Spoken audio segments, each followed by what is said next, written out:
ने अखंड भारत की पहली सरकार 21 अक्टूबर 1943 को बनाया और अखंड भारत के पहले सरकार के वो राष्ट्रपति भी बने, प्रधानमंत्री भी बने, रक्षा मंत्री भी बने और पहले सैन्य कमांडर भी बने कि ब्रिटिश शासन से फौजी ताकत के रूप में हम लड़ेंगे और उस महान ब्रिटिश साम्राज्य को हराएंगे जिसका शासन 54 देशों में फैला हुआ है। आप सोच सकते हैं ये पराक्रम, ये इच्छा शक्ति, ये संकल्प शक्ति सिर्फ सुभाष चंद्र बोस के अंदर ही हो सकती है। अर्थात 1919 के आईसीएस के एग्जाम में जिसका रिजल्ट 1920 में आया, उसमें सुभाष बाबू को चौथी रैंक प्राप्त हुई थी। लेकिन चौथी रैंक प्राप्त करने के बाद भी भारतीय सिविल सेवा में उन्होंने काम नहीं करने का निश्चय लिया। इतनी बड़ी सेवा में जाने के बाद भी उन्होंने त्याग पत्र दे दिया, जो भारत के सभी लोगों के दिलो दिमागों पर छा जाता है।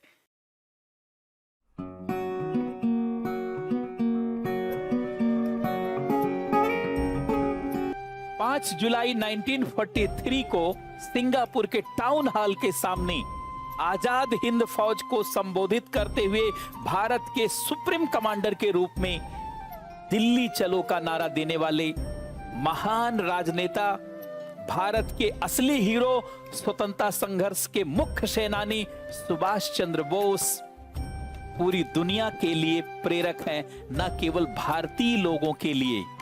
इतना महान नेता जिससे प्रेरित होकर के दुनिया के अनेक आंदोलन और अनेक देशों में आजादी की लौ को आगे बढ़ाना संभव हुआ, ऐसा महान राजनेता जो भारत के सभी लोगों के दिलो दिमागों पर छा जाता है।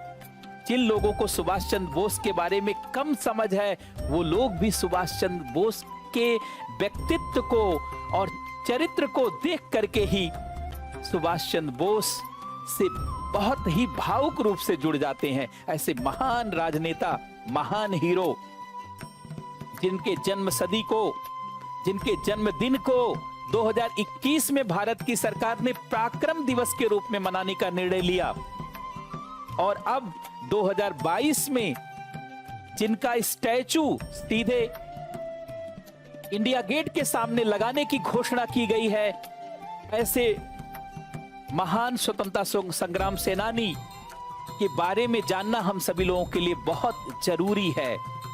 सुभाष चंद्र बोस एक ऐसे राजनेता थे जिनके द्वारा दिया गया हर नारा देश का राष्ट्रीय नारा बन गया। दिल्ली चलो, जय हिंद, तुम मुझे खून दो, मैं तुझे आजादी दूंगा, ये सारे नारे राष्ट्रीय नारे बन गए हैं। सुभाष चंद्र बोस ने कहा था कि अन्याय को सहना अन्याय के साथ समझौता करने जैसा है और जो अन्याय को सहता है वह सत्य को प्रकाशित होने से रोक देता है। सुभाष चंद्र बोस का जन्म 23 जनवरी 1897 को हुआ था। बचपन से ही सुभाष बाबू बहुत ही विलक्षण क्षमता और बुद्धि वाले व्यक्ति थे। बचपन से ही बड़े कुशाग्र थे और पढ़ाई में बहुत ही आगे रहते थे। आप सभी लोग जानते होंगे कि 1919 अर्थात 1919 के आईसीएस के एग्जाम में जिसका रिजल्ट 1920 में आया, उसमें सुभाष बाबू को चौथी रैंक प्राप्त हुई थी। लेकिन चौथी रैंक प्राप्त करने के बाद भी भारतीय सिविल सेवा में उन्होंने काम नहीं करने का निश्चय लिया। इतनी बड़ी सेवा में जाने के बाद भी उन्होंने त्याग पत्र दे दिया 1921 में और महात्मा गांधी के द्वारा चलाए गए असहयोग आंदोलन में शामिल हो गए। इससे आप समझ सकते हैं कि सुभाष चंद्र बोस के अंदर त्याग की कितनी बड़ी क्षमता थी। धीरे धीरे भारतीय राष्ट्रीय कांग्रेस के वो प्रमुख नेता बन गए। सुभाष चंद्र बोस पहले व्यक्ति थे जिन्होंने पूर्ण स्वराज के लिए कांग्रेस के अधिवेशन में लोगों को तैयार किया और अंततः 1930 में पूर्ण स्वराज्य की मांग हुई। जहां पहले डोमिनियन स्टेट की मांग होती थी, वहीं 26 जनवरी 1930 को पूर्ण स्वराज के लिए प्रस्ताव पारित किया गया। आप इससे सोच सकते हैं कि सुभाष चंद्र बोस भारत की स्वतंत्रता को लेकर के कितने उत्सुक थे। भारत मां की पूर्ण स्वतंत्रता को वो चाहते थे। यही कारण है कि उन्होंने सबसे पहले कांग्रेस पार्टी के माध्यम से देश के स्वतंत्रता के आंदोलन में अपना योगदान दिया। लेकिन जब उनको लगने लगा कि केवल कांग्रेस पार्टी के कार्यक्रमों और अभियानों के माध्यम से स्वतंत्रता नहीं पाई जा सकती, तो फिर उन्होंने निश्चय कर लिया कि ब्रिटिश शासन से फौजी ताकत के रूप में हम लड़ेंगे और उस महान ब्रिटिश साम्राज्य को हराएंगे जिसका शासन 54 देशों में फैला हुआ है। आप सोच सकते हैं, ये पराक्रम, ये इच्छा शक्ति, ये संकल्प शक्ति सिर्फ सुभाष चंद्र बोस के अंदर ही हो सकती है। इसीलिए उनसे बड़ा पराक्रमी नहीं किसी को माना जाता। उन्होंने अंततः जापान के सहयोग से आजाद हिंद फौज का गठन किया और उस आजाद हिंद फौज का गठन करने के बाद उन्होंने अखंड भारत की पहली सरकार 21 अक्टूबर 1943 को बनाया और अखंड भारत के पहले सरकार के वो राष्ट्रपति भी बने, प्रधानमंत्री भी बने, रक्षा मंत्री भी बने और पहले सैन्य कमांडर भी बने। भारत की पहली सरकार के पहले राष्ट्रपति, पहले प्रधानमंत्री सुभाष चंद्र बोस की सरकार को 9 देशों ने समर्थन दिया और बाद में उन देशों की संख्या बढ़कर के 11 तक हो गई, जिसमें Germany, Italy, Japan, Korea, Philippines, चीन जैसे बहुत सारे देशों ने सुभाष चंद्र बोस की सरकार को समर्थन दिया। सुभाष चंद्र बोस के इस निर्णय से भारत के बहुत सारे नेता तिलमिला गए।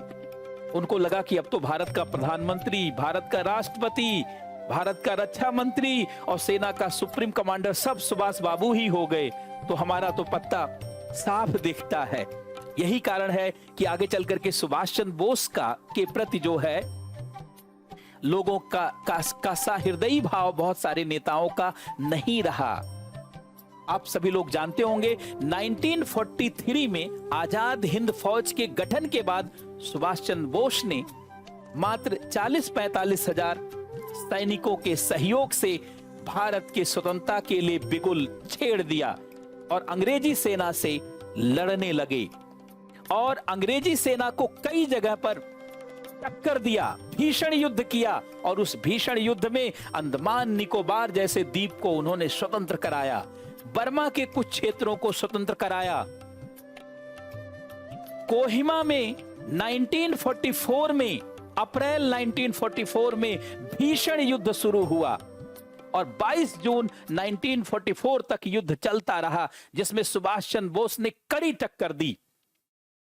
यद्यपि कई कारणों से उस भीषण युद्ध में सुभाष चंद्र बोस को उतनी सफलता नहीं मिल पाई, उनको कई कारणों से पीछे हटना पड़ा, लेकिन अंग्रेजों को उन्होंने चुनौती दे करके दिखा दिया कि परतंत्र भारत में भी ऐसे पराक्रमी हैं जो अंग्रेजों के उस महान सम्राट को भी, महान साम्राज्य को भी चुनौती दे सकते हैं। अंग्रेज घबराने लगे, उनको लगने लगा कि अब भारत में बहुत दिनों तक राज्य नहीं किया जा सकता है। अब भारत में भारतीय सेना के माध्यम से, भारतीयों के द्वारा गठित सेना के माध्यम से भारत में अब शासन नहीं किया जा सकता है। सुभाष चंद्र बोस के ही परिणामों और पराक्रम के कारण आगे चल करके नौसेना विद्रोह हुआ भारत में। उसी से प्रेरित होकर के 1946 में नौसेना विद्रोह हुआ और नौसेना विद्रोह ब्रिटिश शासन में अंतिम कील की तरह साबित हुआ और अंततः ब्रिटिश सरकार को निर्णय ही लेना पड़ा कि या तो भारत को छोड़ दिया जाए, किसी के साथ समझौता करके वहां पर कुछ किया जाए, या भारत को स्वतंत्र ही कर दिया जाए। और अंततः आप जानते होंगे 1946 के नौसेना विद्रोह के बाद ही 1947 में भारत को स्वतंत्रता मिली। लेकिन सुभाष चंद्र बोस भारत की स्वतंत्रता के बाद लगभग फॉरगेटन हीरो की तरह हो गए थे। 1956 में संसद में बहुत सारे दलों ने आवाज उठाई कि सुभाष चंद्र बोस 1945 में शहीद हो गए थे, मारे गए थे या नहीं मारे गए थे, इस पर आयोग का गठन हो। 1956 में आयोग का गठन हुआ, 1977 में आयोग का गठन हुआ और उन दोनों आयोगों ने कहा कि सुभाष चंद्र बोस का 18 अगस्त 1945 को ही मंचूरिया की तरफ जाते हुए ताइवान में ही विमान दुर्घटना में मृत्यु हो गई थी। लेकिन 1999 में जो मुखर्जी आयोग बना, जिसकी रिपोर्ट 2005 में आई, मुखर्जी आयोग ने जब ताइवान सरकार के साथ संपर्क किया तो ताइवान सरकार ने बहुत ही स्पष्ट रूप से कहा कि 18 अगस्त 1945 को कोई विमान दुर्घटना हुई ही नहीं थी, जिसके नाते सुभाष चंद्र बोस के मृत्यु पर संदेह अभी भी बना हुआ है। सुभाष चंद्र बोस जिस तरीके से अपने प्रयासों के माध्यम से लोगों के दिलों और दिमागों में छाए हुए थे, ऐसे उनका मृत्यु का जो समय है वह भी भारतीयों को उस पर विश्वास नहीं होता है। आज भी भारतीय इतिहास का सबसे बड़ा रहस्य बना हुआ है। सुभाष चंद्र बोस का जीवन इस प्रकार से था जिसने भारतीयों को हर प्रकार से प्रेरित किया।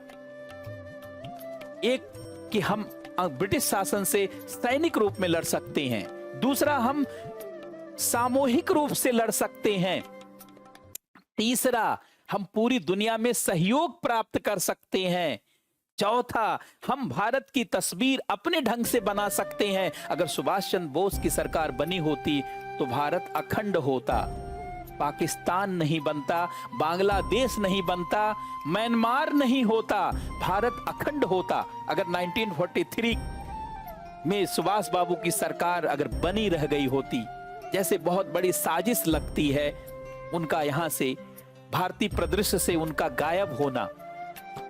इसीलिए कोई भी भारतीय यह नहीं मानता कि 18 अगस्त 1945 को सुभाष चंद्र बोस की मृत्यु हुई थी। इसीलिए देश के अनेक भागों में उनको लेकर के हमेशा न्यूज और खबरें फैलती रहती थी। एक खबर फैली कि यूपी के अयोध्या, जिसे पहले फैजाबाद कहा जाता था, वहां गुमनामी बाबा के नाम से सुभाष चंद्र बोस रह रहे थे।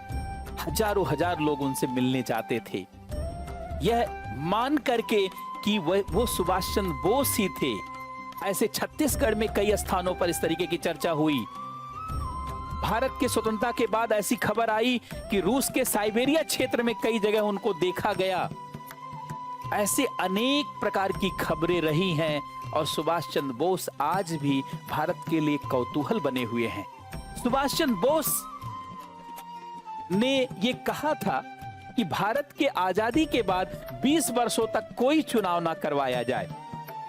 बहुत सारे लोग सुभाष चंद्र बोस के इस विचार से बड़े दुखी हुए और उनको लगा कि सुभाष चंद्र बोस लोकतांत्रिक मानसिकता वाले व्यक्ति नहीं है और सुभाष चंद्र बोस लोकतंत्र में विश्वास नहीं करते हैं। लेकिन सुभाष चंद्र बोस ने कहा था कि पहले 20 साल तक कोई सरकार ना बनाई जाए, एक राष्ट्रीय सरकार का गठन हो जिसमें सभी दलों के लोग शामिल हों और राष्ट्रीय लक्ष्यों को पहले पूरा किया जाए।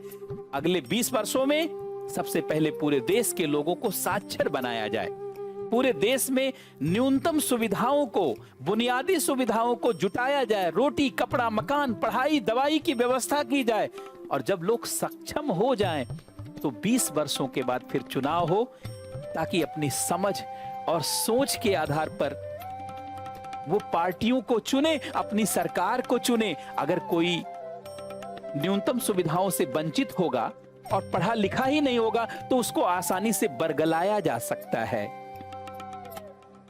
आज आप देख रहे होंगे भारत की चुनाव प्रक्रिया में कैसे पार्टियां लोगों को बरगला रही हैं। कोई कहता है कि आपको रोटी, कपड़ा, मकान देंगे, कोई कहता पढ़ाई दवाई देंगे, कोई कहता बिजली सस्ती देंगे, कोई कहता कुछ देंगे। सुभाष चंद्र बोस बार बार याद आते हैं। सुभाष चंद्र बोस ने कहा था, जब व्यक्ति सक्षम नहीं होगा तो उसकी मजबूरियों का लाभ उठा करके लोकतंत्र का लोग दुरुपयोग करेंगे। आखिर आप सरकार बनाना चाहते हैं तो क्यों?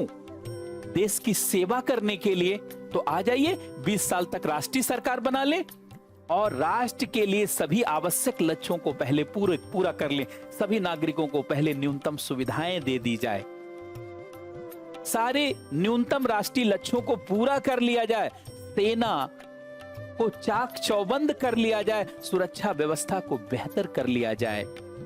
सुभाष चंद्र बोस के पास देश के आजादी के बाद भारत के विकास का एक पूरा मॉडल था उनके अंदर। 1938 में जब हरपुरा अधिवेशन में वो कांग्रेस के अध्यक्ष बने तो उन्होंने 2 बड़े निर्णय लिए। पहला, उन्होंने प्लानिंग कमेटी का गठन किया और उसका अध्यक्ष जवाहरलाल नेहरू को बनाया और उसको ये लक्ष्य दिया कि भारत के आर्थिक विकास का मॉडल क्या होना चाहिए। और दूसरा निर्णय, उन्होंने साइंस काउंसिल बनाया और उसका अध्यक्ष मोच मुंडम विश्वेश्वरैया को बनाया कि भारत के आर्थिक विकास के साथ साथ भारत के वैज्ञानिक विकास का क्या मॉडल होना चाहिए। और उसमें प्रफुल्ल चंद्र राय, मेघनाथ साहा जैसे वैज्ञानिकों को भी उन्होंने शामिल किया था। सुभाष चंद्र बोस न केवल राजनैतिक दृष्टि भारत के लिए रखते थे, बल्कि स्वतंत्र भारत हो जाने के बाद भारत आर्थिक रूप से कैसे समृद्ध होगा, भारत वैज्ञानिक रूप से कैसे समृद्ध होगा, भारत सांस्कृतिक रूप से कैसे समृद्ध होगा और भारत कैसे महान पराक्रमी देश के रूप में उभरेगा, इन सभी का सुभाष चंद्र बोस के पास एक बहुत बड़ा मॉडल था, एक बहुत बड़ा ब्लूप्रिंट उनके पास था। ये हम लोगों का दुर्भाग्य है कि ऐसे महान पराक्रमी, महान राजनेता के शासन से हम लोग वंचित रह गए, जिसकी पहली सरकार 21 अक्टूबर 1943 को आ गई थी। वास्तव में भारत का पहला प्रधानमंत्री सुभाष चंद्र बोस ही हैं, भारत के पहले राष्ट्रपति सुभाष चंद्र बोस ही हैं। भारत सरकार को बहुत बहुत धन्यवाद कि उसने 2021 में 23 जनवरी को पराक्रम दिवस के रूप में मनाने का निर्णय लिया और 2018 में भारत की पहली अखंड भारत की सरकार के 75 वर्ष पूरा होने पर 2018 में लाल किले में उसके समारोह का आयोजन किया। और अब 2022 में गणतंत्र दिवस की शुरुआत सुभाष बाबू के जन्मदिन को शामिल करते हुए हो रही है और उनकी आदमकद प्रतिमा सीधे इंडिया गेट के सामने स्थापित हो रही है। उस इंडिया गेट और उन लोगों के सामने, उस ब्रिटिश साम्राज्य के प्रतीक के सामने जिससे उन्होंने लड़ने के लिए सैनिक नहीं होने के बाद भी सैनिक वेश को धारण किया और केवल धारण ही नहीं किया, एक सैनिक के रूप में देश की स्वतंत्रता के लिए लड़ने का काम किया और पहाड़ों में, जंगलों में अनेक जगह पर भटकने का काम किया और लास्ट में कैसा उन्होंने जीवन जिया होगा सिर्फ वही जान सकते हैं और ईश्वर जान सकता है। ऐसे महान राजनेता को मेरी तरफ से बहुत बहुत नमन और आप सभी लोगों को बहुत बहुत धन्यवाद। सबको बहुत बहुत नमस्कार।